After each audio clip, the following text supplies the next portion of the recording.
Pernah tak anda bayangkan? Jutaan kanak-kanak bangun tak tahu nak buat apa, tak tahu nak pergi ke mana, tak ada sekolah, tak ada kelas, tak ada buku.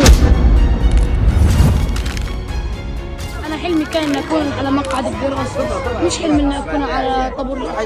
Setiap hari berjuta kanak-kanak seperti mereka ni tercicir daripada pendidikan akibat konflik, kemiskinan dan terpinggir. Impian mereka hancur bersama runtuhan ini. Tapi kita mampu untuk mengubahnya. Dengan hanya RM10 sahaja seminggu, kita boleh memastikan sekolah-sekolah di bawah Al-Khair Education Program AEP ini terus beroperasi.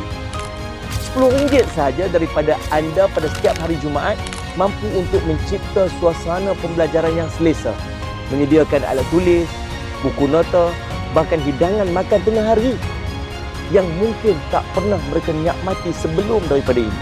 أحب المدرسة. أنا بحبش الحظ بالمرة. نفسي أرجع للمدرسة. أنا بدي أرجع للمدرسة. Bersama-sama, kita beri mereka peluang. Kita beri mereka harapan. Rasulullah SAW pernah menyebutkan, takkan berkurang harta orang bersedekah. Bahkan bertambah, bertambah, bertambah. من أنتم؟ Mari bersama-sama Al-Khair Education Program. Kita bina dunia yang lebih baik. Bertindaklah sekarang. Taja di dunia, tebus di akhirat. InsyaAllah.